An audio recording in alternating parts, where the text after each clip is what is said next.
Donc en fait, ce produit va agir comme une substance anti-gibéréline.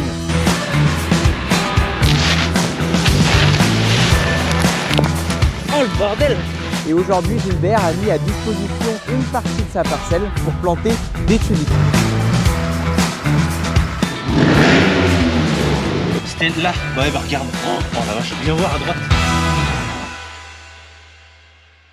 Salut tout le monde, j'espère que ça va bien. Donc aujourd'hui, nous sommes le lundi 28 mars et dans cette vidéo, on va entreprendre ensemble plusieurs travaux. Quelqu'un en commentaire dans ma dernière vidéo m'a dit « Ouais Marc, ça serait bien que tu fasses une vidéo où tu montres un peu l'entretien de la ferme quand tu fais la débroussailleuse, de la tondeuse, quand tu laves un tracteur, enfin des tout petits travaux comme ça que je vous montre pas forcément habituellement parce que c'est des travaux qui me prennent 2 secondes, enfin ça peut pas faire l'objet forcément d'une vidéo. Et cette semaine, je vais faire un peu de tous ces travaux, même d'autres. On va aller épandre de l'azote, donc faire des 3e apports d'azote sur certains blés. Là en ce moment en plus, il y a le maïs qui part, il y a des camions qui viennent chercher le maïs, donc il y a les camions à remplir, etc. Donc il y a plein de tout petits trucs que habituellement je peux pas montrer de manière individuelle parce que ça pourrait pas faire le contenu d'une vidéo. Mais voilà, cette semaine, il y a toutes ces petites choses qui s'enchaînent où je vais pouvoir vous les montrer. Bon, trêve de blabla, l'intro va être beaucoup trop longue. Donc en tout cas, vous avez tout le programme. Moi, je vous souhaite une très bonne vidéo. Mettez un pouce bleu, allez vous abonner. On approche des 70 000 abonnés, mais c'est complètement dingue. C'est l'ampleur que ça prend, je m'en rends pas compte. Donc normalement, cet été, peut-être les 100 000 abonnés, franchement, donnez tout. Objectif, les 100 000 abonnés le plus rapidement possible. Ça serait incroyable. Si on a les 100 000 abonnés cet été, c'est incroyable, c'est incroyable. Bref,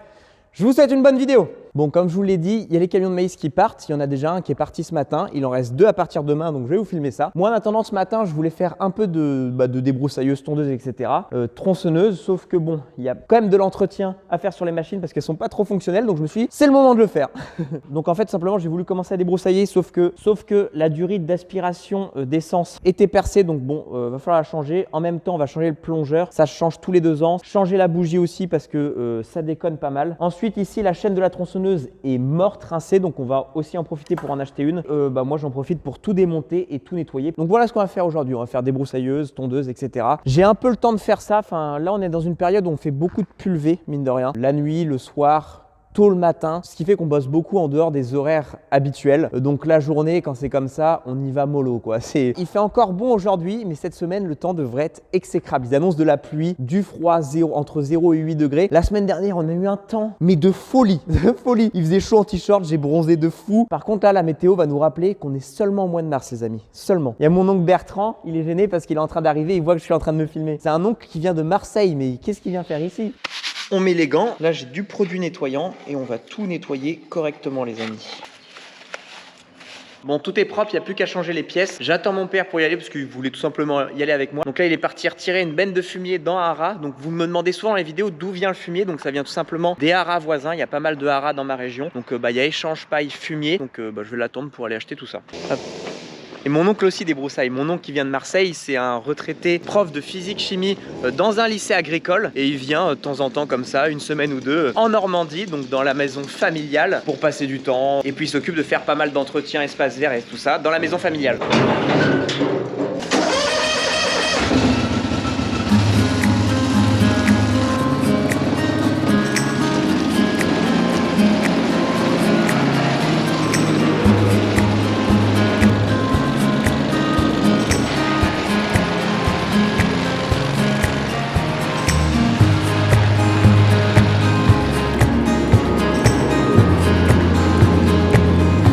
Chercher tout ce qui est bougie, etc. On a trouvé notre bonheur, on a de quoi revenir. Et au passage, on s'est arrêté dans notre champ. Donc là, vous voyez, la févrole, elle germe. Hop là, regardez-moi tout ça. Le raiggras aussi germe, hein. Ça c'est la mauvaise herbe. Et surtout, on s'est pas arrêté pour ça, on s'est surtout arrêté pour le blé d'à côté. Là, on est dans une période où les maladies peuvent se développer. On a cru apercevoir un rond de rouille jaune. Rouille jaune, c'est une maladie qui apparaît comme ça par petits ronds dans le champ. Et dès qu'on voit des petits ronds, c'est le moment d'intervenir. Parce que si on laisse faire, en fait, c'est tout le champ qui devient jaune, en fait. Donc on va aller regarder ça. Il y a un peu de septo, mais c'est sur les dernières feuilles, donc c'est pas méchant. Le premier nœud est fait, hein. Là il y a le premier nœud et là il est en direction du deuxième nœud. Bon, le stade premier nœud est dépassé. Bon après observation, pas de quoi s'inquiéter, il n'y a pas de rond de rouille jaune. Donc là vous voyez, on est déjà au stade premier nœud. Dans ma dernière vidéo vous avez vu qu'on était au stade épi 1 cm. Ça va extrêmement vite là. Là il y a de la température, du soleil, ça va assez vite, d'où la nécessité d'y aller au moins une fois par semaine maintenant à cette époque là. Dans nos champs, regardez l'évolution comme je viens de faire des potentielles maladies, tout ça quoi, faire de l'observation. Bon, on a tout ce qu'il faut pour cette machine. Pas trop serré comme un bourrin non plus. Ok. Bien sûr que j'y arrive. Le plongeur est dedans. Il y a la bougie, il n'y a plus qu'à faire démarrer. Et au fait, oui, le pneu du 826 a été réparé, mais on l'a retrouvé à moitié, pas à plat, mais bien dégonflé. Et en fait, il perd énormément malgré la réparation. C'est ici que ça fuit, regardez. On a mis du savon, du produit pour voir où l'air sort. En fait, ça fait des bulles. En fait, c'est une technique pour savoir où est-ce qu'il y a une fuite. Et au niveau de la valve, ça va pas. Donc, elle est un peu abîmée ou quoi. Donc, bon, il n'y a plus qu'à changer ça.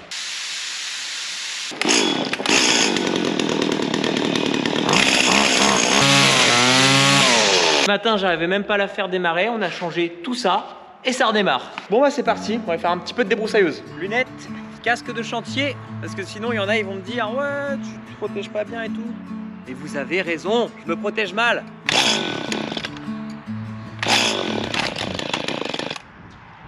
Ah, c'était pas prévu. La poignée m'est restée dans la main. Ouais, c'est trop pratique.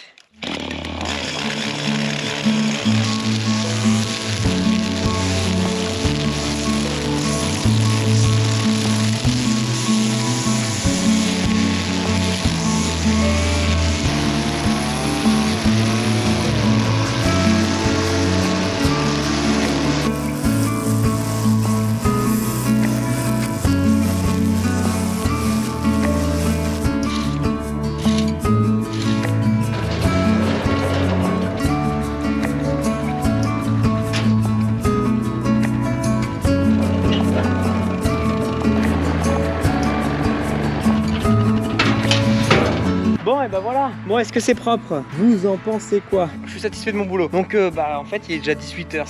Avec le changement d'heure, j'ai l'impression qu'on s'est téléporté dans le temps là. J'ai l'impression que j'ai rien fait cet après-midi. C'est impressionnant. Demain il y a des camions qui partent pour du maïs. Voilà, il y aura 2-3 petites bricoles à faire. Donc bon, moi je vais rentrer, j'ai 2-3 papiers à faire chez moi. Je vais continuer le montage vidéo pour la vidéo qui va sortir ce week-end pour vous. Vous l'avez déjà vu en fait. Donc voilà, je replie tout et puis moi je vous dis à demain. Bonjour les amis, donc ce matin après un café dans la maison familiale, on va remonter la chaîne de la tronçonneuse. Là on attend les camions en fait, à vrai dire. Là il commence à pleuvoir, le sable du Sahara est revenu, je suis dégoûté. Parce que j'avais lavé ma voiture ce week-end, elle était toute propre et là dégueulasse. Donc avant qu'il pleuve, j'aimerais faire 2-3 travaux, c'est-à-dire mettre un godet de fumier dans le potager familial, faire un coup de herse rotative et avec la tronçonneuse débiter un arbre qui est tombé dans le jardin familial. Donc quand je dis jardin familial, c'est de la grande maison qui appartient à toute la famille, etc. Donc il y a un peu de taf. Voici la nouvelle chaîne, une neuve et une usée. La usée, vous voyez, là, il n'y a qu'un petit bitonio qui reste et là, il y a toute la longueur. Ah, j'ai l'impression qu'il y a le camion, les amis. Oh il arrive par la mauvaise entrée. C'est parti, on va le placer correctement. On va démarrer le télesco, on l'a déjà fait chauffer ce matin. Donc forcément le maïs c'est ici, il y a déjà 2 camions qui sont partis. Aujourd'hui il y a 2 camions qui vont repartir et ça sera fini. Il restera à peu près une vingtaine de tonnes.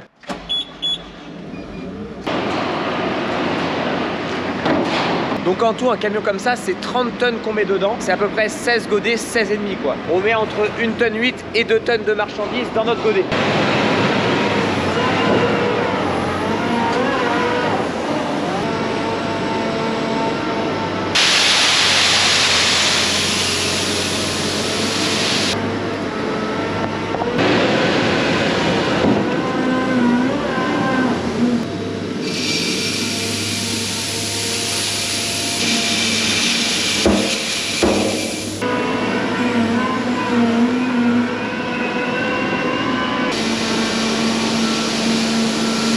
Bon, ça poussière pas mal, c'est que c'est bien sec, tant mieux. Là, je le laisse travailler, je le perturbe pas plus, que faut pas perdre le compte quand c'est comme ça. Le compte, c'est quoi? On compte le nombre de godets pour pas en mettre trop, forcément. Comme j'ai dit, là, on va en mettre 17.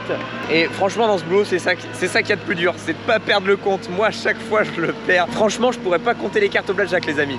Ça devrait être pas trop mal, là. Je vais à peine serrer pour faire le réglage de la chaîne là. Donc là, pour vérifier la tension, je fais tourner un peu la chaîne parce que tout va bien se placer. Et ensuite, je viens tirer ici, vous voyez. Faut que j'arrive à tirer, ça s'écarte un peu, mais ça sort pas non plus de ses gonds. Donc c'est pas trop mal. Il n'y a plus qu'à aller débiter notre arbre, mais je vais peut-être attendre le télescope parce que l'arbre, il est vachement sous tension. En fait, il est tombé, il est vachement tendu. Donc si je le coupe à la tronçonneuse, il risque de me revenir à la tronche. Du coup, avec le télescope, il va falloir soulager un peu.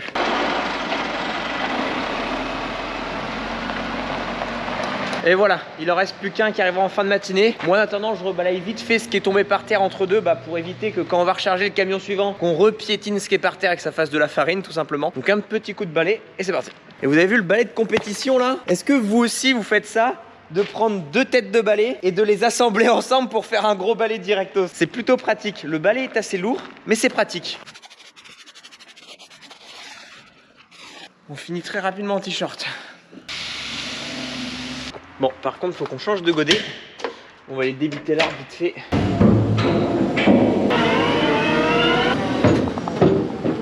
Bon, nous voici arrivés à l'arbre qui est tombé. Il est à moitié mort, il est pourri de l'intérieur, c'est pour ça qu'il est tombé. Je vais le soulager un peu avec le télescope. Enfin, je vais essayer de le minchir carrément, le poser au sol avec le télescope et puis débiter ça avec la tronçonneuse.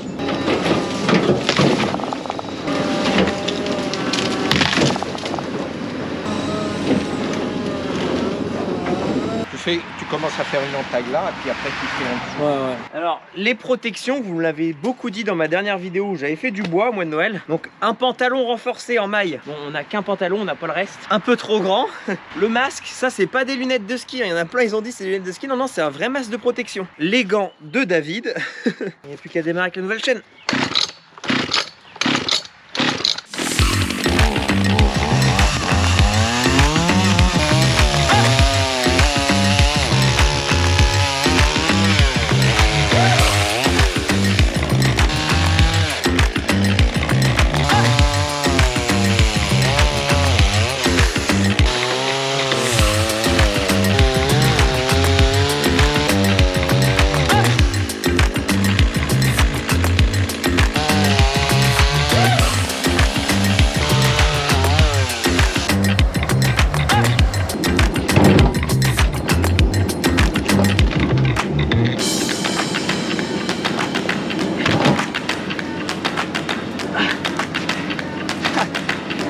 Soulevé de terre.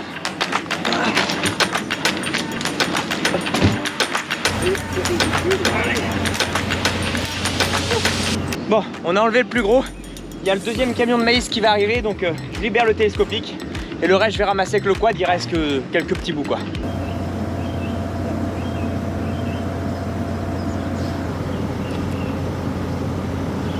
Bon, là on a eu un petit problème là. Mon père est venu chercher le télescope pour remplir le dernier camion de maïs et puis en reculant un peu. Dites-moi en commentaire si ça vous est déjà arrivé d'écraser des petites machines comme ça avec un engin. J'espère qu'on n'est pas le seul à qui ça arrive. Bon, en vrai je rigole avec vous, mais c'est quand même super chiant quoi.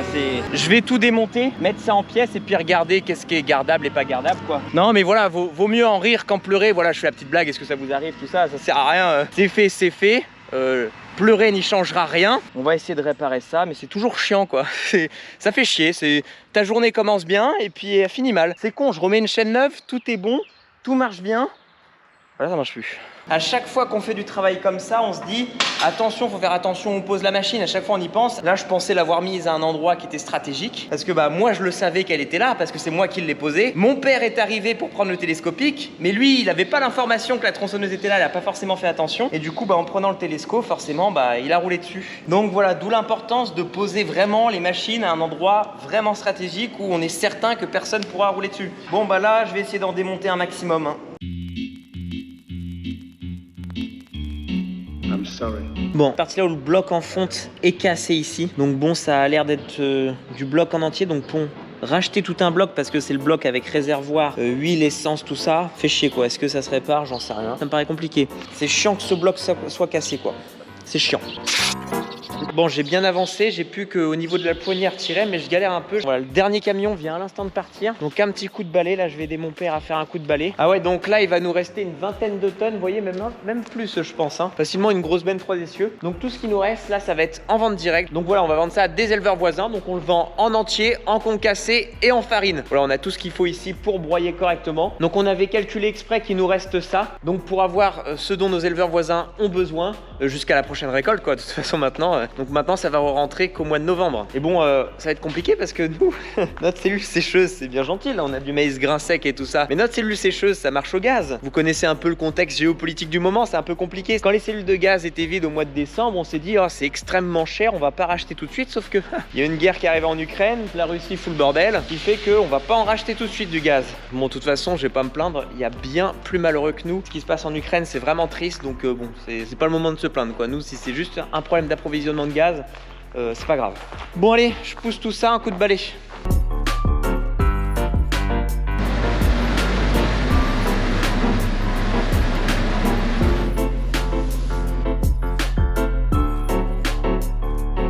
Et voilà, finito pipo.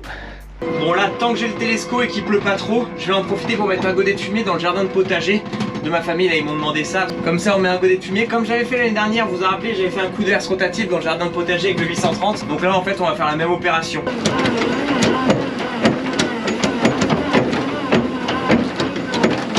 Bon voilà, j'ai mis 2 petits godets, donc ça devrait suffire. Je vais étaler rapidement au râteau pour égaliser vite fait. On va incorporer le fumier dans le sol. Disponibilité en azote. Les tomates, ça devrait cracher cet été. Tu dis qu'il y a un autre râteau? Ouais, devant là où il y a garé le Volkswagen normalement. Bon allez, fini de manger, on va aller faire un peu de pulvérisation. Je vais tout vous expliquer.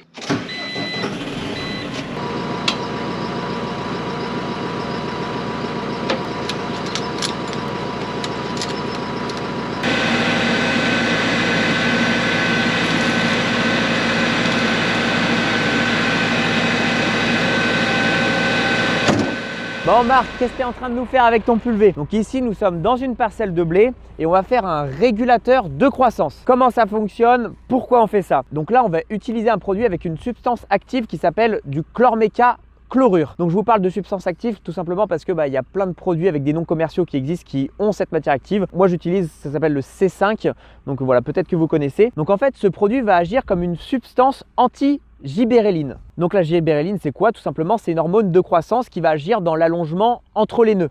Ça va allonger la plante. Là du coup anti-gibéréline c'est qu'au contraire ça va agir dans le sens contraire. Ça va réduire la distance entre les nœuds et ça va aussi épaissir la tige. Donc pourquoi on cherche à faire ça? Tout simplement parce que le blé, on apporte de l'azote, on lui apporte plein d'éléments, on le met dans des conditions parfaites pour qu'il se développe correctement. Donc si on ne faisait pas ce régulateur de croissance, tout simplement le blé serait bien trop haut, casserait, il verserait tout simplement et ça serait inrécoltable. On ne pourrait pas récolter notre culture de blé, tout serait par terre, ça germerait, ça ne serait pas possible. Du coup, on est obligé d'intervenir avec ce type de produit-là pour réguler la croissance. Donc voilà, ça agit sur les hormones gibérélines. Alors, on n'intervient pas seulement avec ça, on a aussi mis des oligoéléments. Je vais vous expliquer pourquoi. Donc ici, dans les oligoéléments, il y a du calcium, de la magnésie, du bore, de l'azote, voilà, plein d'apports comme ça qui vont nous permettre de stimuler le blé, de le booster. Pourquoi on apporte ces stimulateurs-là pour le blé? Tout simplement parce que notre régulateur peut jouer sur le redox du blé. Je ne vais pas rentrer dans les détails de ce que c'est un redox parce que ça nécessite une vidéo entière, c'est trop complexe à expliquer pour l'expliquer en 30 secondes. En fait, c'est juste que ça va mettre le blé du coup dans une potentielle zone un peu plus vulnérable aux maladies à cause de ce régulateur de croissance. Du coup, du fait qu'il peut potentiellement tomber malade plus facilement, au lieu par derrière d'arriver et mettre plus de fongies et mettre beaucoup de fongicides pour protéger notre blé, on apporte ces oligoéléments qui vont un peu contrecarrer l'effet du régulateur qui peut potentiellement du coup mettre le blé dans une zone plus vulnérable aux maladies. C'est compliqué, j'espère que je me suis fait comprendre. Moi je trouve ça tellement intéressant tout ça, c'est très complexe, c'est très difficile de vous le vulgariser en 2 minutes. Ça nécessiterait une vidéo entière pour parler de tout ça, où je rentrerai vraiment dans les détails, etc. Donc typiquement mes formats Parlons Agronomie, j'ai pas prévu d'en faire un sur ce sujet-là, j'ai d'autres sujets en préparation. Donc on intervient avec tout ça au moment où le blé a dépassé le stade épi 1 cm. C'est à partir d'ici qu'il faut intervenir, c'est là où le blé va se développer le plus vite et justement, il faut intervenir quand le blé est en forte croissance. C'est là où ça va avoir le plus d'effet. Donc, c'est un produit foliaire qui va agir sur les feuilles du blé. Du coup, il ne faut pas qu'il pleuve dans les 2 heures qui suivent le traitement. Donc, bon, là, il n'y a pas trop de risque. Et du coup, aussi, il faut des conditions de chaleur. Il faut que le temps soit vachement poussant. Il ne faut pas qu'il fasse froid. C'est pour ça qu'on s'excite à faire ça maintenant parce que dans 2 jours, ils annoncent du froid. Le blé n'était pas encore arrivé au stade où on pouvait intervenir. Il y est arrivé. Du coup, on s'excite à faire ça avant qu'il fasse trop froid. Donc là, on a les bonnes conditions. On a le stade. On peut tout faire. Vous avez tout en main. Pour résumer, ici, régulateur de croissance pour éviter que le blé soit trop haut verse et qu'on perde notre récolte. Et ce régulateur, c'est un produit qui agit comme une substance anti-gibérelline, donc anti-hormone de croissance. Point. Donc voilà, vous avez tous les éléments. C'était la minute un peu parlons agronomie de cette vidéo. Comme j'ai déjà dit, c'est toujours intéressant un peu d'aborder le pourquoi du comment on sort un pulvé. On le sort pas pour rien. Donc voilà, en tout cas c'est parti, trêve de blabla, on travaille. Bon les amis, fin de chantier, fin de journée aussi. Donc là on rentre, moi je vais aller faire du montage vidéo. J'ai gros de boulot à faire là pour les vidéos pour vous. Donc faut pas que je perde de temps à faire ça, sinon je vais encore me retrouver le vendredi soir à faire ça jusqu'à 3-4 heures du matin. Vendredi soir, enfin samedi 9 avril du coup, 4 heures du matin. Toujours pas fini le montage vidéo. Clairement là j'abandonne, la vidéo sortira pas samedi 10h comme d'habitude, elle sortira dimanche. Je suis désolé. Bon allez, rebonjour tout le monde. Après un petit café ce matin, c'est reparti. Donc là, on va chez Gilbert apporter 80 unités d'azote. Au premier apport, on en avait déjà apporté 80. C'est parti, on va à la coopérative chercher de l'urée liquide. Là. Allez, let's go. On apporte notre tuyau parce qu'on n'a pas le même adaptateur qu'à la COP. Donc là la poche azote est là, on a fait notre branchement, sauf que le problème c'est l'amorçage. C'est jamais, il n'y a pas de pression là-bas, la cuve est quasiment vide. Pour amorcer la pompe c'est un enfer. Alors déjà on va remplir d'eau le tuyau, déjà ça fera de l'air en moins à amorcer quoi. Donc ça c'est de l'eau, c'est de l'eau claire de notre réserve, on a une réserve de 400 litres. Et on remplit le tuyau, comme ça le tuyau sera plein. Du coup comme ça va pas aspirer de l'air, ça va bien s'amorcer. Après ça va commencer à tirer l'azote quoi. Donc là faut être coordonné, faut tout mettre en route en même temps. Qu'il y en ait un qui ouvre la vanne pour que tout s'amorce correctement. Tu appuies sur OK et tu ouvres la vanne en même temps. Moi je mets la prise de force et on ouvre la vanne. C'est parti. C'est parti.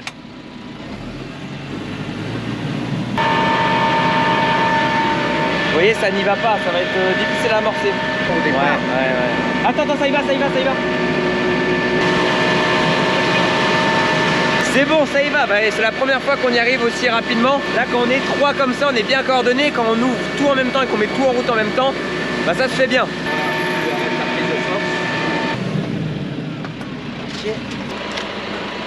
Et donc, ah oui. Attention, pas au Hop, c'est bon, on a mis 1500 litres, donc là on repasse sur la bascule pour peser. Alors c'est pas le même densité que l'eau, c'est-à-dire que pour 1500 litres on va pas avoir 1,5 tonne.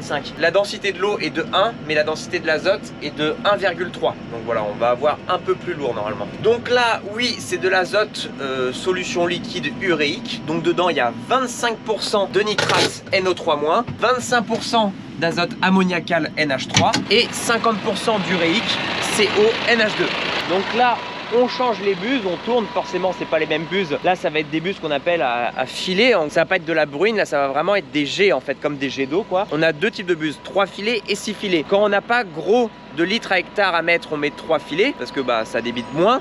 Et quand on a gros de litres par hectare à mettre, on met les 6 filets parce qu'il faut débiter gros de litres par hectare. Là en l'occurrence on est à 215 litres par hectare, donc on met les 6 filets puisque c'est assez gros. Donc il faut savoir que pour 100 litres de solution azotée, on a 39 kg d'azote, donc ça veut dire 39 unités d'azote pour 100 litres. Donc ici, comme on est à 215 litres, on fait le produit en croix, ça nous donne 83 unités d'azote qu'on apporte dans le champ. Ici on a 6 hectares 6, donc c'est pour ça qu'on avait à peu près 1500 litres. Ok, et c'est tout bon à fonctionner.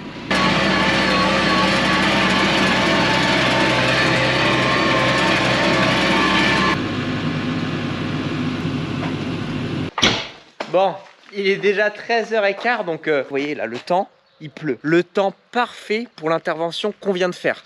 L'azote en fait liquide va pouvoir s'assimiler dans le sol et être disponible pour la plante. Donc cet après-midi, on retourne exactement faire la même opération, mais chez un autre client. Donc on va manger vite fait et puis après on s'empresse d'aller faire ça.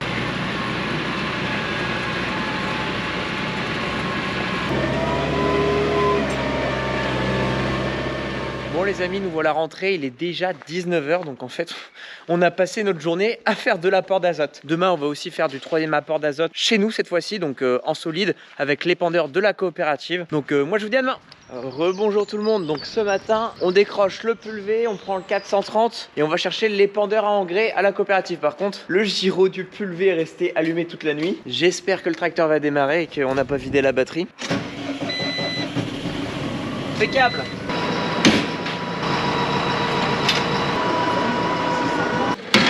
qu'est-ce qui caille ce matin. Franchement, par rapport au temps qu'on avait même début de semaine dernière, ça n'a rien à voir. C'est quoi le programme? C'est qu'on va passer sur tous nos blés en 3e apport d'azote. Donc on module, on met pas partout la même sauce parce qu'il y a des précédents différents, etc., etc. Donc sur le blé derrière maïs grain et sur le blé derrière févrole, on n'apporte que 30 unités d'azote. Pourquoi? Parce que derrière févrole, il y a beaucoup d'azote de disponible, on n'a pas besoin d'en amener trop. Et derrière maïs grain, on en avait déjà apporté plus que dans les autres blés. Du coup, il y a moins besoin d'en apporter maintenant. Et le blé derrière blé, on va apporter 50 unités d'azote. Et ensuite, on va apporter de l'azote sur l'orge qu'on avait semé il y a 2 semaines avec vous. Mais là, on va apporter 70 unités d'azote sur l'orge qui est déjà en train de germer. On va aller voir ça tout à l'heure. J'ouvre la bâche, mon père arrive avec les sacs.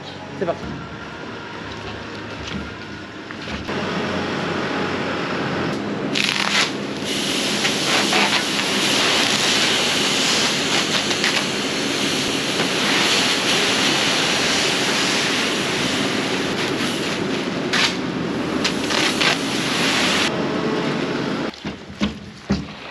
Aujourd'hui, nous voici avec le 430 pour faire ce travail. Donc si vous avez suivi un peu mes autres dépendages, vous savez qu'habituellement je le fais avec le 826. Sauf que là, le 826 n'est toujours pas réparé au niveau de la valve. Du coup, le pneu, il perd toujours. Mais bon, là, ça va le faire. Là, le sol est relativement sec par rapport au 1er et 2e apport d'azote. Là, il vient de pleuvoir 10 mm hier.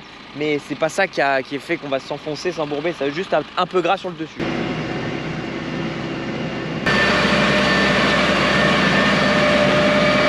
Donc vous voyez là on avance assez vite à 18 km/h tout simplement parce qu'on met pas gros de kilos par hectare. Du coup en allant vite on risque pas d'engorger les disques. Au contraire comme ça en allant un peu plus vite on donne un bon débit d'engrais pour les disques quoi.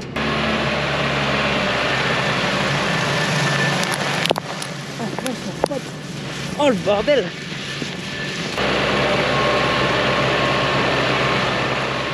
On a fini l'îlot de 30 hectares, donc là je vais rentrer manger, on continue juste après. Donc il y en a qui vont me demander pourquoi je fais mon 3e apport d'azote aussitôt en termes de date. Parce que normalement le 3e apport d'azote il se fait un peu plus tard. C'est tout simplement parce que nous on va fractionner nos apports d'azote en 4 voire 5 apports. Donc en fait au 2e apport d'azote on a apporté un peu moins que ce qu'on aurait dû apporter habituellement. Donc aujourd'hui on revient du coup un peu plus tôt au 3e apport d'azote, mais on n'apporte pas non plus gros de quantité. On n'est que entre 30 et 50 unités pour le blé comme je vous l'ai dit. Et en plus de ça on apporte de la forme uréique. Et comme j'avais déjà expliqué, la forme uréique met pas mal de temps avant de se rendre disponible pour la plante. Il y a tout un processus de transformation dans le sol avant qu'elle soit disponible. Donc voilà, vous avez vos explications.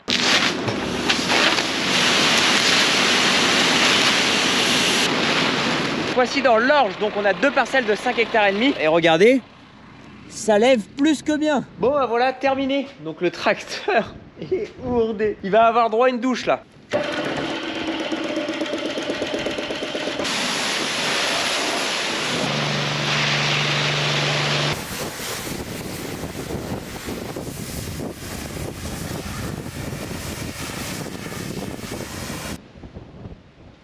Et voilà, c'est quand même plus propre. Maintenant, c'est au bonhomme d'aller prendre la douche. Ouais, je suis trempé. Bon moi je replie tout et mon père va aller rendre ça à la coopérative. Bon nous on va se retrouver demain pour le dernier jour de la semaine. Donc ça va être une petite journée demain. On va juste prendre le 830, aller faire le coup de la rotative dans le potager. Et on va aller ensemble dans une parcelle de Gilbert. Donc en fait il y a eu des tulipes qui ont été plantées pour la cause du cancer. Donc de toute façon je vais tout vous expliquer demain. On va aller voir ça ensemble. Bon les amis, on se retrouve lundi 4 avril pour finir. Finalement vendredi il y a eu un temps mais infernal. Il a neigé toute la journée, enfin des gros flocons. Mais il y avait des températures positives ici donc ça tenait pas du tout. Et voilà, finalement je vous ai pas repris. J'ai fait d'autres choses qui n'étaient pas prévues au programme. J'ai changé complètement au programme. Donc tout ce que j'avais dit que je ferais avec vous vendredi, on le fait aujourd'hui. Donc ce matin il faisait pas mal froid. Moi j'ai de la chance, il ne gèle pas parce qu'on est beaucoup trop près de la mer. En fait on a trop d'influence de la mer, ce qui fait que il gèle très rarement chez moi. Donc je sais que dans d'autres régions pour vous ça doit être assez compliqué. Je sais qu'il y en a pendant la nuit, les arboriculteurs etc ont mis des bougies pour éviter que ça gèle. Enfin ça doit être un enfer assez stressant je pense, vraiment stressant parce que c'est toute la pérennité de la culture qui est en jeu là. Force à vous, courage à vous. Donc maintenant on va prendre le 830, on va atteler l'air rotatif pour aller faire un coup dans le jardin. Et il y en a parmi vous dans les commentaires dans ma dernière vidéo où j'avais expliqué que quand je suis assis sur le siège, le tracteur cale. Donc il y en a beaucoup qui m'ont dit change le rapport de démarrage, c'est-à-dire que quand je démarre le tracteur, il y a déjà un rapport qui est engagé, une vitesse qui est en général, je crois que c'est C1 ou C2, faut que je vérifie. Ils m'ont dit passe en B, donc la gamme en dessous, ça va être moins compliqué pour le tracteur. On va essayer, donc on va changer le rapport. Là on a démarré, il démarre en C1 directement. Et là on va se mettre en B4. Là, il a démarré en B3, les amis. Et il y en a pas mal en commentaire qui m'ont dit qu'ils avaient le même problème sur leur action. Donc, il y en a pas mal de chez vous, en fait, vous avez les mêmes trucs. Donc, c'est pas mal de en avoir parlé en vidéo et peut-être que la solution, c'est ça, tout simplement. Ok. Bon les amis, cet après-midi, nous voici arrivés sur les terres de Gilbert. Gilbert, j'en parle souvent parce que c'est un de nos clients chez qui on s'occupe de certaines terres. C'est là où on est venu faire l'ensilage ici plusieurs fois. En octobre dernier, on était ici avec l'ensileuse et le 830, on s'occupait de tout ça. Et aujourd'hui, Gilbert a mis à disposition une partie de sa parcelle pour planter des tulipes. Donc là, je vous ai donné les grandes lignes. On va rejoindre Jean-Paul. Jean-Paul, c'est la personne qui s'occupe de tout ça. Il va bien mieux vous expliquer que moi ce qui se passe ici. Donc c'est parti. Et voilà les amis, donc on est avec Jean-Paul. Salut Jean-Paul. Bonjour Marc. Ah ouais, ça va. Bah super, bah présente-nous alors ce qui se passe ici, le beau projet. Voilà, bah écoute Marc, là j'ai un terrain qui m'a été prêté gracieusement et labouré pour planter des tulipes. Ouais. Et ces tulipes sont pour la recherche pour le cancer. On remet les dons qu'on a recueillis suite à la vente à Baclès, D'accord. à Baclès et Caen, et un centre de recherche, un laboratoire de recherche qui se trouve à Caen, qui s'appelle Bioticla. Bioticla, d'accord, ok, super. Parce que sur ce champ, on a planté 40 000 tulipes cette année. Avec 40 000. 27 sortes différentes, de couleurs différentes. D'accord. Avec des précocités, des tardives, etc. Donc la nature, tu sais comment c'est. Hein. Tu sais bien que on se fie au soleil. Ouais, la c'est nature ça. fait le travail. Parfois ça va trop vite, parfois pas assez, et parfois il faut arroser. Il y a de tout. Ah oui, d'accord, t'entends pas arroser. Bon là, je pense pas qu'il y a besoin trop d'arroser Non, là. ça va aller, ça va aller. On se rapproche un peu? On se rapproche. Allez, c'est sûr qu'on n'a pas choisi forcément le bon jour parce que là, comme il fait très froid et pas de soleil, bah, tout est refermé, les fleurs sont refermées. Ah ouais, toi, regarde, on a Bertrand là, qui en ramasse. La fleur, elle est bien là. Elle va venir, elle va s'ouvrir rapidement à partir du moment qu'elle va avoir un peu de soleil. Et c'est des fleurs qui vont tenir 15 jours à 3 semaines dans le pot de fleurs. Hein. Il y a une petite astuce quand même, c'est qu'il faut les mettre dans 5 cm d'eau. Oui, d'accord. Si tu les mets dans plus d'eau, elle n'aime pas, elle va pencher et on va la perdre. Elle a un petit combine aussi des anciens. On peut la piquer avec une aiguille, on la traverse et la fleur reste droite. Ah ouais, d'accord. Tu vois, il faut quand même savoir que ça pousse 1 cm par jour dans l'eau. Ah oui, d'accord, Ah ça va vite. Il y a combien de bénévoles comme ça qui travaillent? Alors, la mairie de Douville, donc Madame le maire, nous donne un bon coup de main, elle amène des bénévoles. On en a bien une vingtaine qui viennent tout de rôle quand ils sont disponibles, bien sûr, parce qu'il y a des gens qui travaillent. J'ai contacté des associations de Cabourg, parce que c'est le Lions Club quand même qui organise un Lions Club de Cabourg. Donc nous sommes devenus club planteur. Alors on accueille pour les gens qui vont venir ici sur le terrain et on accueille également pour préparer pour des magasins et pour des ventes sur des marchés. L'euro récolté, il est restitué. Ouais, d'accord, ok. On ne prend rien. On enlève bien sûr le prix de la plantation. Les clubs planteurs adhèrent à une société qui a été mise en place par les clubs planteurs pour qu'ils puissent nous acheter les tulipes à un prix intéressant, nous les planter et faire un suivi technique. D'accord, ok. Voilà. Et alors là, il y a eu différentes variétés, chaque rang équivaut à une variété, c'est ça? Alors, normalement, on aurait du 1er avril commencer à récolter, mais là on a commencé 15 jours avant. Avec le beau temps qu'il y a eu et la chaleur, 15 jours avant. 15 jours avant. Et ça dure combien de temps la récolte en tout? Environ 3 à 4 semaines. En prenant les précoces jusqu'aux tardives, on fait 3 à 4 semaines. Là, on a la chance d'en voir une qui est pas trop refermée. C'est une des seules, vu le temps qu'on a. Quand ça pointe comme ça, tu commences à voir la couleur, là on peut déjà la cueillir. Alors le système pour cueillir, il faut se mettre la main à la verticale, avec les 2 doigts, on pince, le plus bas possible, on tire dessus, on redescend un petit peu la main et on tire à la verticale. Et après elle sort, elle casse. Ok, et je vais pouvoir me faire un bouquet après? Ah bien sûr. Ah super, ouais. Tu tires à la verticale, tu tournes pas la main. Non, non. Hop là. Bon, c'est pas compliqué. C'est ça. Et hop. Et alors, si des personnes veulent venir contribuer. Oui, c'est la D27 entre la Croix de l'An et la Maison Blanche. Face au parking pique-nique là. Alors les gens peuvent venir cueillir des tulipes. Pour un don de 10 €, ils peuvent prendre 25 tulipes. D'accord, ok. Bah top, bah voilà. Vous savez ce qu'il vous reste à faire sur la route entre Caen et Deauville. Je vous mets plus précisément un point GPS et une carte, comme ça vous pourrez y accéder. Allez en description, je vais vous mettre toutes les informations, les liens vers les sites, etc. Vous aurez toutes les informations dont vous avez besoin. Tout à fait. Voilà. Alors avec la pluie cette année, il faut les essuyer. D'habitude on les cueille, on les met en bouquet sans problème, mais là on les essuie. C'est pour une bonne action, et on le fait avec vraiment plaisir. Hop là, super. Voilà. Et ben merci. Bah, c'est nous. Hop là. Ah ouais, ça va être chouette. Je vais ramener ça pour mes parents. Ah ouais, ça va être ça pour mes parents. Je vais mettre ça dans la voiture. Bah merci beaucoup.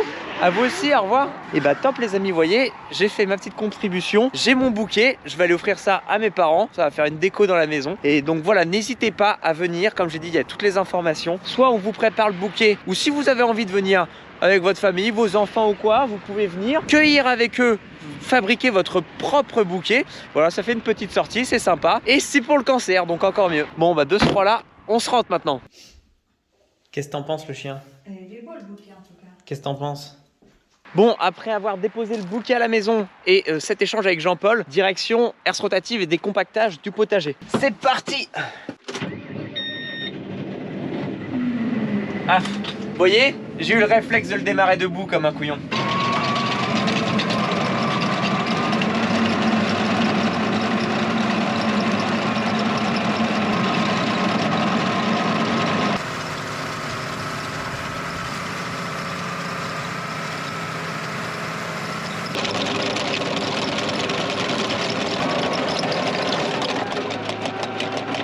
Bon et bah top, le fumier a été incorporé dans le sol. Vous voyez, maintenant ça fait un terrain bien nivelé. J'ai été un peu loin avec le décompacteur, forcément ça se retourne, ça se rebouche, un coup de pied. Donc bah top, il n'y a plus qu'à ranger la machine, chantier déjà terminé. Bon les amis, il y a mon cousin qui va arriver parce qu'il a un petit problème avec sa 107. Elle fait beaucoup de bruit, donc on va regarder en dessous où ça va pas et voir les pièces à commander. Attention, il arrive. Ça fait un peu de bruit. Bon, je lui ouvre le garage. Ça me fume. J'avais une 107 à l'époque et j'avais eu exactement le même problème. Les soudures au niveau du raccord du silencieux, elles pètent. Et ce qui fait que, bah, à un moment, il n'y a plus de silencieux, quoi. Eh mais aberrant, mon jeune, hein. Tu vas m'envoyer en enfer, hein. C'est aberrant, C'est aberrant. Ça va? Tu filmes là? Ouais, je filme. Salut les abonnés. Et il est comme ça parce qu'il est chauffeur poids lourd, notre pote. Allez, roule ma poule. Voilà, mon pote. C'était là. Ouais, bah regarde. Oh la vache. Viens voir à droite. Oui. Oui, effectivement, là, il n'y a plus de... Il n'y a rien qui arrive au silencieux, quoi. C'était comme ça. Moi, j'avais payé ça 60 balles aussi. Ah ouais? En fait... Ah oui, d'accord. Appuyez sur la pièce yes. Ce que tu fais, c'est que tu commandes ça, et dès que tu l'as, on se met au garage et on remonte ça. Mais alors, tu sais pas qu'on dit, hein. Eh non, mais il conduit des 44 tonnes, avec cette pauvre 107 de 800 kg, il arrive même pas à éviter les bords de trottoir. Non, mais j'avais fini le boulot un soir, puis je partais, il faisait nuit, et je suis reparti, puis je roule, puis je voyais rien, mais dans la tête, je dis, oh, je suis dans l'alignement. Jusqu'à ce que ça fasse blanc, et puis que je me retrouve posé sur le trottoir, sur le rebord au boulot. Posé sur le rebord. Oh, le bruit. Eh, mais je suis sûr, t'as l'impression que t'as 1000 chevaux quand t'es sur la route, alors que t'en as 70, quoi, point. Je vous mets quelques images de quand ça m'était arrivé. Ça m'était arrivé quand j'étais au BTS, le Robillard. Et avec les copains, ça nous avait fait beaucoup rire. On avait fait un peu les cons dessus. Pour l'anecdote, en fait, ça m'était arrivé pendant le week-end. Et du coup, le week-end, on a commandé la pièce. Et en attendant, je devais retourner au lycée agricole. Donc mon père avait bricolé quelque chose, il avait mis des colliers avec de la ferraille pour plus que ça fasse de bruit. Ça marchait, ça faisait beaucoup moins de bruit. Sauf que forcément, si ça fait plus de bruit, c'est pas drôle. Donc moi, je suis à peine arrivé au lycée agricole qu'avec mes copains, comme on est lycée agricole, il y en a toujours un qui a une caisse à outils dans le coffre ou quoi. On avait posé la 107 sur cale, on était glissé dessous, démonté tout ce que mon père avait réparé pour que pendant toute une semaine, en attendant qu'on reçoive le nouveau pot d'échappement, que la 107 elle fasse v'là le bruit et qu'on s'amuse. Du coup, je vous mets quelques vidéos collector qu'on avait fait avec les copains.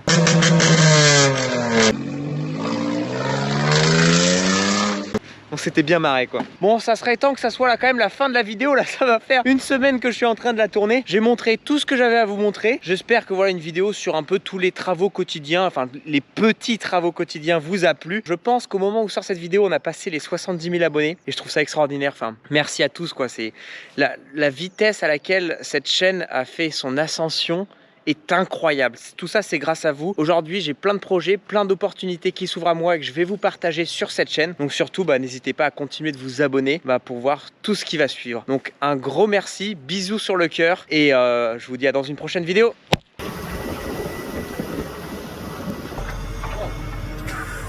Et non, vous n'êtes pas en train de rêver. Nous sommes bien en train de labourer.